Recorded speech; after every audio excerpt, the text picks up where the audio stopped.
नमस्कार, अपना उत्तराखंड देख रहे हैं आप। मैं हूं आपके साथ दीपिका सिंघल। बुलेटिन की शुरुआत करते हैं और आज रुद्रप्रयाग दौरे पर रहेंगे सीएम त्रिवेंद्र सिंह रावत। तो बता दें कि सीएम त्रिवेंद्र सिंह रावत आज सुबह पहुंचे हैं कालीमठ, और जहां पर सीएम ने कालीमठ मंदिर में पूजा अर्चना की और अब से थोड़ी देर में पार्टी कार्यकर्ताओं के साथ मुख्यमंत्री बैठक करेंगे और 12 बजे जनपदीय अधिकारियों के साथ बैठक करेंगे मुख्यमंत्री। 12:30 बजे बताया जा रहा है कि प्रेस कॉन्फ्रेंस की जाएगी और GMVN गेस्ट हाउस में दोनों बैठकें होंगी और बैठक के बाद प्रेस कॉन्फ्रेंस की जाएगी। दोपहर 2:15 पर रुद्रप्रयाग से वापस देहरादून के लिए रवाना हो जाएंगे मुख्यमंत्री त्रिवेंद्र सिंह रावत। दोपहर 3 बजे का वक्त बताया जा रहा है जब देहरादून के GTC हेलीपैड पहुंचेंगे मुख्यमंत्री त्रिवेंद्र सिंह रावत।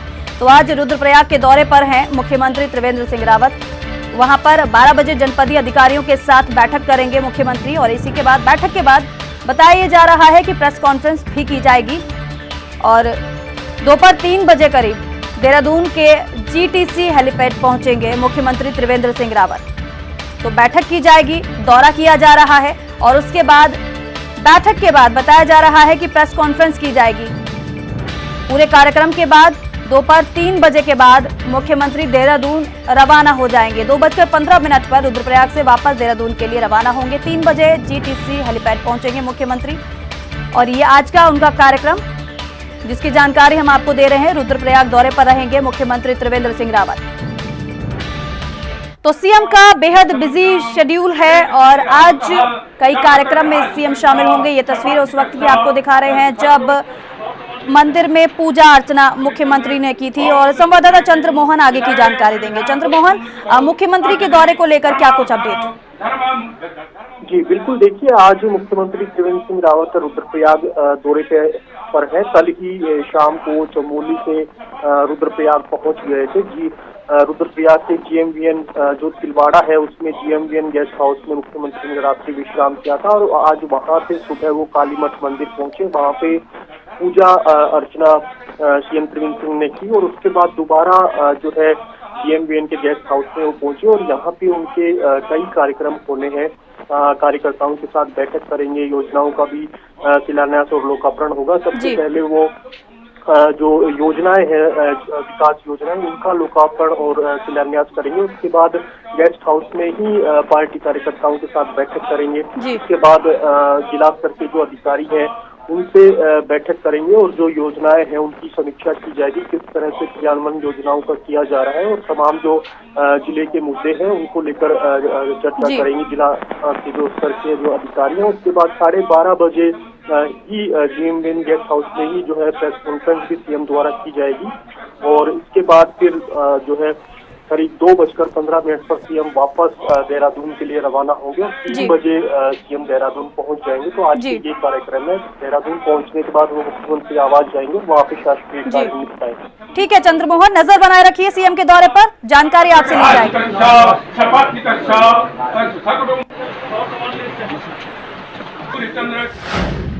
चलिए अब आगे बढ़ लेते हैं। प्रदेश की त्रिवेंद्र सरकार अपने कार्यकाल का आखिरी बजट ग्रीष्मकालीन राजधानी यानी कि गैरसैंण के विधानसभा में 4 मार्च को पेश करेगी और इस पर त्रिवेंद्र कैबिनेट ने भी सत्र की मंजूरी दे दी है। शासकीय प्रवक्ता मदन कौशिक का कहना है कि गैरसैंण की भराड़ीसैंण विधानसभा में 1 से 10 मार्च तक विधानसभा के बजट सत्र के प्रस्ताव को मंजूरी दे दी गई है और 10 दिन के सत्र में 2 दिन सत्र नहीं चलेगा।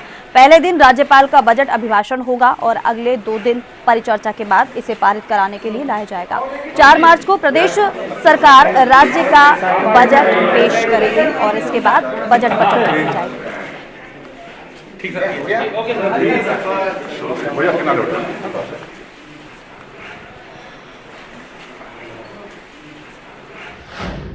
और खबर देहरादून से है जहां आज अल्मोड़ा दौरे पर पर्यटन मंत्री सतपाल महाराज रहेंगे। बता दें कि कई योजनाओं का लोकार्पण और शिलान्यास करेंगे सतपाल महाराज। केंद्र पोषित स्वदेश दर्शन योजना के अंतर्गत कई योजनाएं हैं जिनका शिलान्यास उनके द्वारा किया जाएगा। शहीद स्मारक और गोलू मंदिर के सौंदर्यीकरण योजना का शिलान्यास भी करेंगे। बीजेपी पदाधिकारियों और कार्यकर्ताओं से मुलाकात भी करेंगे पर्यटन मंत्री सतपाल महाराज। तो आज देहरादून से खबर आपको बता रहे हैं, अल्मोड़ा दौरे पर रहेंगे पर्यटन मंत्री सतपाल महाराज। कई योजनाओं का लोकार्पण किया जाएगा, शिलान्यास किया जाएगा। तो केंद्र पोषित स्वदेश दर्शन योजना के अंतर्गत कई योजनाएं हैं जिनका लोकार्पण और शिलान्यास पर्यटन मंत्री के द्वारा किया जाएगा।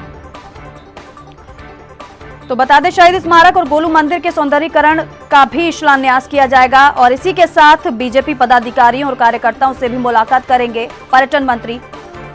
तो आज उनका अल्मोड़ा का दौरा है और इस दौरान शिलान्यास और लोकार्पण कई योजनाओं का किया जाएगा।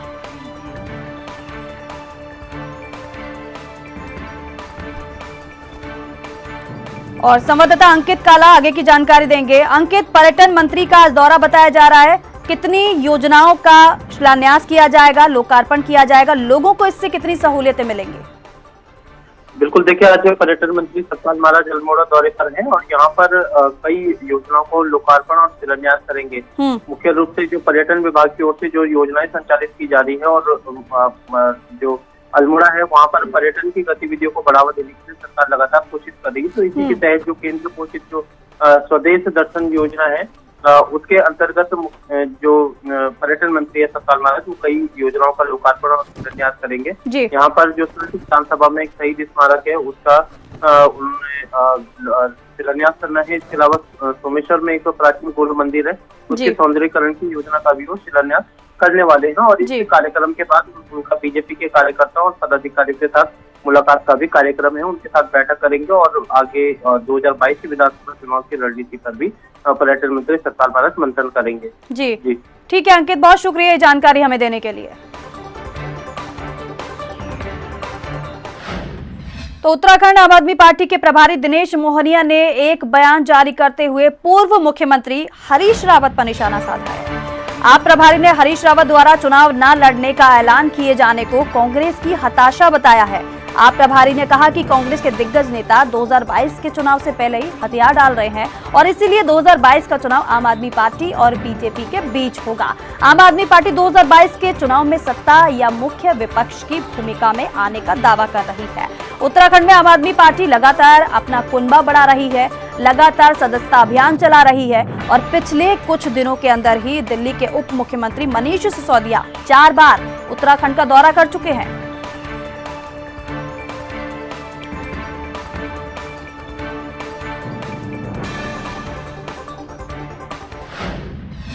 मार्च 2017 ये वो साल था जब कांग्रेस सरकार को सत्ता से बेदखल कर देवभूमि की जनता जनार्दन ने बीजेपी को सिंहासन सौंपा था। मुख्यमंत्री त्रिवेंद्र सिंह रावत को प्रदेश का मुखिया चुना था। अब मार्च फिर आ रहा है और सरकार के 4 साल पूरे होने जा रहे हैं, लेकिन जनता की उम्मीदें पूरी नहीं हो पाई हैं। हालात ये है कि मुख्यमंत्रियों के सर्वे में देवभूमि के मुखिया आखिरी पायदान पर खड़े हैं। अब सवाल ये है कि आखिर ये हुआ क्यों? क्या सर्वे के नाम पर मुख्यमंत्री त्रिवेंद्र सिंह रावत को बदनाम करने की साजिश रची जा रही है? आखिर उत्तराखंड की नौकरशाही मुख्यमंत्री त्रिवेंद्र सिंह रावत के मिशन को पूरा क्यों नहीं कर पा रही है? इस रिपोर्ट के माध्यम से देखिए। उत्तराखंड में विकास की ट्रेन क्यों अटक रही है? क्या त्रिवेंद्र सरकार नौकरशाहों को खटक रही है? सर्वे से सीएम त्रिवेंद्र को किसने कराया बदनाम? डैमेज कंट्रोल में सिपह सालार क्यों हो रहे नाकाम? ये सवाल इसलिए खड़े हो रहे हैं क्योंकि माना जा रहा है कि उत्तराखंड सरकार की छवि लगातार धूमिल होती जा रही है। सरकार की साख पर पट्टा लगाया जा रहा है। मुख्यमंत्रियों के सर्वे में उत्तराखंड के मुख्यमंत्री त्रिवेंद्र सिंह रावत को सबसे ज्यादा खराब मुख्यमंत्री माना गया है। आखिर ऐसा क्यों हुआ? क्या उत्तराखंड की नौकरशाही मुख्यमंत्री त्रिवेंद्र सिंह रावत के मिशन को पूरा नहीं कर पा रही है, या फिर अधिकारियों की मंडली जानबूझकर उत्तराखंड सरकार की योजनाओं को पलीता लगा रही है? उधर महंगाई, बेरोजगारी और किसानों के मुद्दे पर भी विपक्ष त्रिवेंद्र सरकार को नाकाम साबित करने पर आमादा है। आप शुरू से लेकर अब तक 4 वर्षों में देख लीजिए, फिसड्डी कह रहे हैं आप।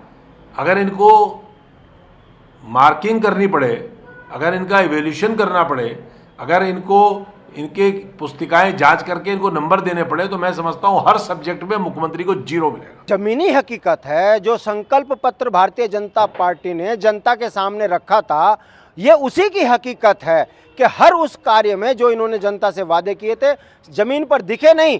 और जब इसका सर्वे एक चैनल ने करवाया तो उसमें देश का हमारा जो मुख्यमंत्री है देश में सबसे फसड्डी साबित हुए हैं। स्पष्ट होता है कि जो अफसरशाही है वो काम नहीं करना चाहती और जो घोषणाएं मुख्यमंत्री द्वारा की गई वो सिर्फ कोरी घोषणाएं थी और उत्तराखंड वासियों के साथ एक छलावा था, धोखा था। कहा तो ये भी जा रहा है कि केवल उत्तराखंड में ही नहीं बल्कि दिल्ली में भी बीजेपी आला कमान के सामने मुख्यमंत्री त्रिवेंद्र सिंह रावत की नेगेटिव छवि को पेश किया जा रहा है। खबरें तो ऐसी भी उड़ रही हैं कि पीएम मोदी और गृह मंत्री अमित शाह के खासे करीबी राज्यसभा सांसद अनिल बलूनी और उत्तराखंड बीजेपी के राज्य महासचिव सुरेश भट्ट बीजेपी आला कमान के सामने मुख्यमंत्री त्रिवेंद्र सिंह रावत की छवि को लगातार नेगेटिव बनाने में जुटे हुए हैं। पिछले साल दिसंबर में उत्तराखंड में मोबाइल कनेक्टिविटी से जुड़ी समस्याओं को लेकर अनिल बलूनी मुख्यमंत्री त्रिवेंद्र सिंह रावत के पास न जाकर सीधे केंद्रीय दूरसंचार मंत्री रविशंकर प्रसाद के पास पहुंच गए थे। हालांकि बीजेपी के नेता इस मामले में खुलकर कुछ नहीं बोल रहे हैं, बस सधी हुई प्रतिक्रिया ही दे रहे हैं। बहुत समझदार हो गई है। ये सर्वे कैसे मैनेज होते हैं, कैसे किए जाते हैं, वो भी जानती है। और सरकार आज तो देखिए, आज तो विधायक की स्थिति ये हो गई कि जैसे एक वार्ड का मेंबर होता है, किसी के पेट में भी दर्द होता है तो वो सोचता है कि विधायक मेरे घर पर आके पूछे कि मेरे पेट में दर्द क्यों हो रहा है। गौरतलब है कि उत्तराखंड में केंद्रीय योजनाएं तो छोड़िए, मुख्यमंत्री जी की घोषणाएं तक पूरी नहीं हो पा रही हैं। मुख्यमंत्री त्रिवेंद्र सिंह रावत ने 18 मार्च 2017 से 9 नवंबर 2020 तक 2266 विकास योजनाओं का ऐलान किया था, जिनमें से अभी तक केवल 1300 योजनाओं पर ही काम पूरा हो पाया है। पलायन आयोग का गठन होने के बाद भी प्रदेश से पलायन रुक नहीं रहा है। सरकार ने इन्वेस्टर समिट कराया, लेकिन धरातल पर कुछ खास निवेश दिखाई नहीं दिया। त्रिवेंद्र सरकार ने मुख्यमंत्री स्वरोजगार योजना बनाई, लेकिन बेरोजगारी पर सरकार अभी भी घिर रही है। रोजगार के लिए तो अभी तक उत्तराखंड सरकार सो रही है। 4 साल पूरे बीत चुके हैं। 2017 में जब चुनाव हुआ तो हमसे कहा गया कि बस तुरंत जैसी सरकार आएगी, कांग्रेस ने वो किया सो किया, अब हमारी सरकार आएगी, हम लोग तुरंत ही हर साल में भर्ती करवाएंगे, 2 लाख युवाओं को रोजगार देंगे, देश में 2 करोड़ युवाओं को रोजगार देंगे साल में। लेकिन ऐसा उत्तराखंड में कुछ भी देखने को नहीं मिला। यहाँ तक कि आरटीआई में खुलासा हुआ है कि कोविड-19 से निपटने के लिए दोगुने दामों में उपकरण और सामान खरीदे गए हैं। ये तमाम बातों से ही सवाल खड़े हो रहे हैं कि क्या मुख्यमंत्री जी के सलाहकार और मुख्यमंत्री जी के करीबी ऑफिसर पूरी तरह से फेल हो चुके हैं, या फिर विरोधियों के संग मिलकर मुख्यमंत्री की छवि को धूमिल करने की एक बड़ी साजिश में शामिल हो चुके हैं। अंकित काला और चंद्रमोहन के साथ ब्यूरो रिपोर्ट, हिंदी खबर। और चलिए खबर बेरीनाग से, जहां गंगोली हाट विधायक मीना गंगोला कोरोना पॉजिटिव पाई गई हैं। और बता दें कि विधायक पति गोकुल गंगोला भी कोरोना पॉजिटिव पाए गए हैं और हल्द्वानी सुशीला तिवारी चिकित्सालय में वो भर्ती हैं, उन्हें भर्ती कराया गया है। पति की हालत गंभीर बताई जा रही है, वहीं पिछले 1 सप्ताह से बीमार बताए जा रहे हैं। बड़ी जानकारी आपको दे रहे हैं, गंगोली हाट विधायक कोरोना पॉजिटिव पाई गई हैं, उनके पति भी कोरोना पॉजिटिव पाए गए हैं, अस्पताल में भर्ती कराया गया है। हालांकि पति की हालत बेहद गंभीर बताई जा रही है, इलाज दोनों का जारी है। हल्द्वानी सुशीला तिवारी अस्पताल में दोनों भर्ती हैं और ये कहा जा रहा है कि उनके पति की हालत गंभीर है। तो 1 हफ्ते से इलाज चल रहा है, लेकिन हालत में सुधार नहीं हो पा रहा है, ये जानकारी मिल रही है। तो बेरीनाग गंगोली हाट विधायक मीना गंगोला कोरोना पॉजिटिव पाई गई हैं और उनके पति भी कोरोना पॉजिटिव हैं, दोनों अस्पताल में भर्ती हैं। बताया जा रहा है कि पति की हालत गंभीर है और ये विधायक है जो कि कोरोना पॉजिटिव पाई गई हैं, मीना गंगोला जो कि कोरोना पॉजिटिव हैं, उनके पति भी कोरोना पॉजिटिव पाए गए हैं, दोनों का इलाज चल रहा है। लेकिन पति की हालत में कोई सुधार नहीं हो पा रहा है, ये बताया जा रहा है, हालत गंभीर बताई जा रही है। पिछले 1 हफ्ते से अस्पताल में भर्ती हैं, तो दोनों को सुशीला तिवारी अस्पताल में भर्ती कराया गया है। संवाददाता प्रदीप आगे की जानकारी देंगे। प्रदीप, फिलहाल ये कहा जा रहा है कि विधायक के पति की हालत गंभीर है, क्या अपडेट मिल रहा है? जी प्रदीप। गंगोला कोरोना पॉजिटिव निकले हुए हैं और उनके पति जो है गोकुल गंगोला, वो पिछले 1 सप्ताह से हल्द्वानी के सुशीला तिवारी अस्पताल में एडमिट थे। उनका स्वास्थ्य लगातार खराब हो रहा था, तो कल देर शाम उनकी जो है कोरोना रिपोर्ट पॉजिटिव आई। उसके बाद दोनों को आइसोलेट कर दिया और दोनों का उपचार चल रहा है। जी, प्रदीप, इसके अलावा एक और जानकारी दीजिए, क्या ये जानकारी मिल पाई है कि इनके संपर्क में कितने लोग आ चुके हैं? क्या उन्हें ट्रेस कर लिया गया है? क्या उन्हें भी अस्पताल में भर्ती कराया गया है? क्या उनका भी सैंपल जांच के लिए भेजा गया है? इनके संपर्क में जो पिछले एक सप्ताह के भीतर आए थे उन लोगों ने अपना कोरोना सैंपल दे दिया हुआ है और इनकी पुत्र और इनकी पुत्री जो है कोरोना की रिपोर्ट जो है नॉर्मल आई हुई है। और जो इनके संपर्क में आए हैं इन्होंने उन लोगों से भी अपील की है कि आप लोग अपना कोरोना का टेस्ट करवा लें। ठीक है प्रदीप, बहुत शुक्रिया तमाम जानकारी हमें देने के लिए। बड़ी खबर आपको बता रहे हैं, एक बड़ी जानकारी आ रही है वो आपको बताने जा रहे हैं। इस वक्त आपकी टीवी स्क्रीन पर आपको बता दें कि टेहरी में एक सड़क हादसा हुआ है। बड़ी जानकारी आपको दे रहे हैं, सड़क हादसा टेहरी में हुआ है और सड़क हादसे में डंपर दुर्घटनाग्रस्त हो गया है। ये जानकारी मिल रही है, ये बड़ी खबर आपको बता रहे हैं कि सड़क हादसे में डंपर दुर्घटनाग्रस्त हो गया है और सड़क हादसा हुआ है। इस हादसे में 2 लोग घायल हुए हैं और टेहरी में यह हादसा हुआ है जहां पर डंपर दुर्घटनाग्रस्त हो गया, 2 लोग घायल हुए हैं। घायलों को अस्पताल में भर्ती करा दिया गया है। फिलहाल ये जानकारी मिल रही है कि 2 लोग इस हादसे में घायल हुए हैं, दोनों को हायर सेंटर रेफर कर दिया गया है क्योंकि दोनों की हालत बेहद नाजुक बताई जा रही है। घायलों को जिला अस्पताल में भर्ती कराया गया था, लेकिन अब ये कहा जा रहा है कि हायर सेंटर उनको रेफर किया गया है। हालत बेहद गंभीर बताई जा रही है।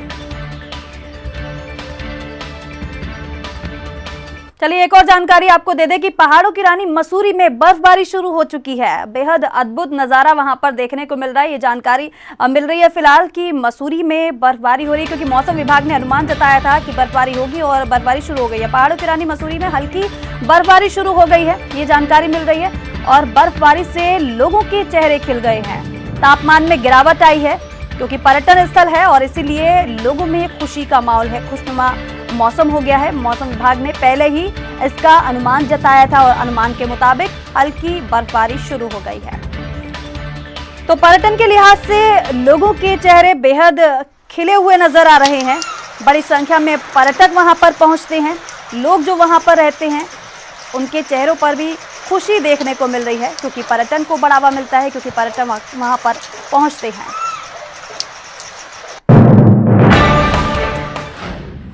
चलिए अब आपको उत्तराखंड में कोरोना का अपडेट दे देते हैं। गुरुवार को 54 नए कोरोना संक्रमित मरीज पाए गए हैं और राज्य में कुल संक्रमित मरीजों की संख्या बता दें आपको कि 96,000 के पार हो चुकी है और राज्य में अब तक 96,281 संक्रमित मरीजों में पुष्टि हुई है और गुरुवार को 95 कोरोना संक्रमित मरीज ठीक हुए हैं। राज्य में 92,280 संक्रमित मरीज हालांकि कोरोना को मात दे चुके हैं। राज्य में फिलहाल कोरोना के कुल 997 एक्टिव केस इस वक्त मौजूद हैं और राज्य में 4 कोरोना संक्रमित मरीजों की 24 घंटे में मौत हुई है। तो राज्य की बात की जाए तो अब तक 1,655 संक्रमित मरीजों की मौत हो चुकी है कोरोना से। कोरोना अपडेट आपको दे रहे हैं कि फिलहाल बताया जा रहा है कि 95 कोरोना मरीज 24 घंटे में ठीक हुए हैं।